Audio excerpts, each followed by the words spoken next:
Bienvenidos de nuevo. En las últimas dos sesiones hemos conversado acerca de nuestras creencias sobre el sacramento de la Santa Cena, pero ¿cómo nos preparamos para esta cena con Jesús, nuestro Redentor? Hacemos esto a través del arrepentimiento y el perdón, que será el tema de nuestra conversación hoy. El arrepentimiento comienza con la conciencia. Debemos ser conscientes y reflexionar sobre nuestras acciones y pensamientos pecaminosos, pero un reconocimiento más profundo debe suceder, que somos seres perpetuamente pecaminosos. Darnos cuenta de cuán lejos estamos realmente de Dios nos permite tomar los pasos para acercarnos a Él. A menudo corremos en la dirección opuesta y necesitamos regresar. La conciencia lleva al remordimiento.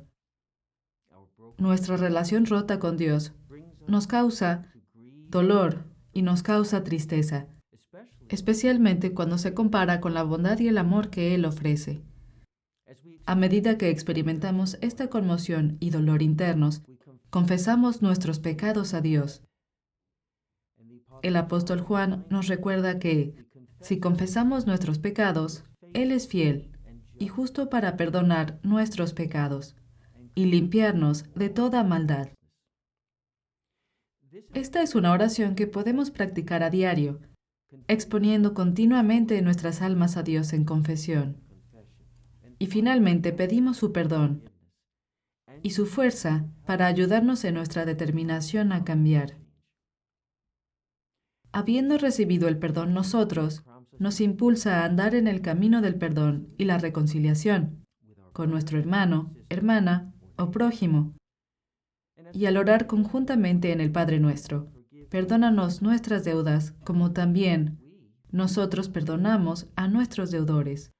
Cultivar un corazón arrepentido hacia Dios y buscar su perdón no es algo que solo sucede los domingos. Más bien, debemos luchar a diario, en pensamiento, en oración y en conversaciones reconciliadoras con aquellos a quienes amamos. Al reconocer que Dios perdona nuestros pecados cuando nos acercamos a Él en arrepentimiento, remordimiento y confesión, exploremos el propósito y la importancia de la absolución que escuchamos cada domingo. En el servicio divino, antes del sacramento de la Santa Cena, escuchamos estas palabras conocidas como la absolución. Os anuncio el alegre mensaje. En el nombre de nuestro Señor Jesucristo, el Hijo del Dios viviente, os son perdonados los pecados.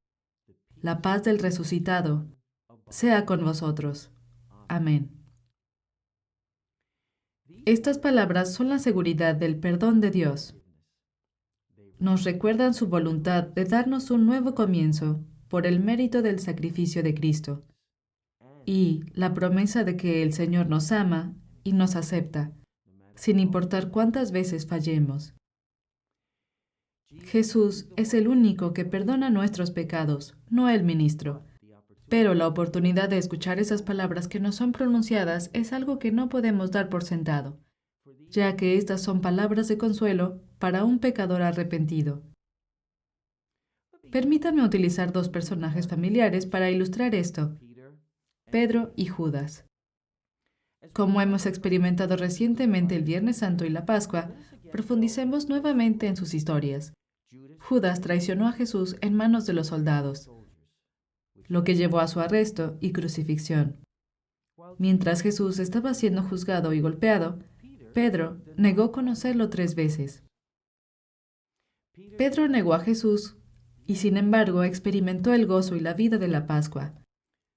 Judas traicionó a Jesús, pero eligió la muerte en un campo, solo.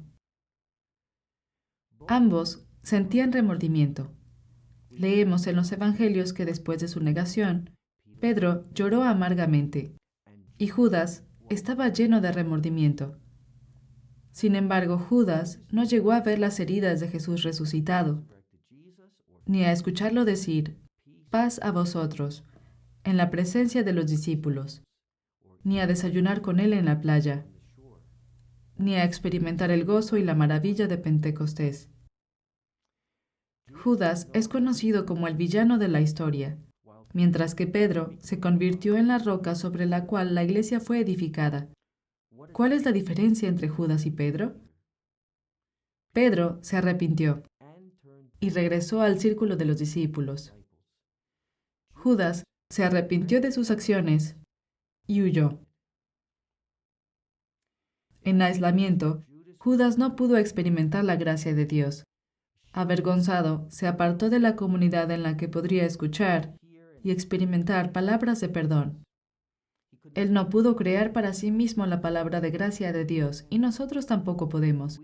Necesitamos escucharla decir sobre nosotros, como un bálsamo en nuestro quebrantamiento. Como Pablo dice, la fe viene del oír, y para creer que somos perdonados, necesitamos que alguien nos lo diga.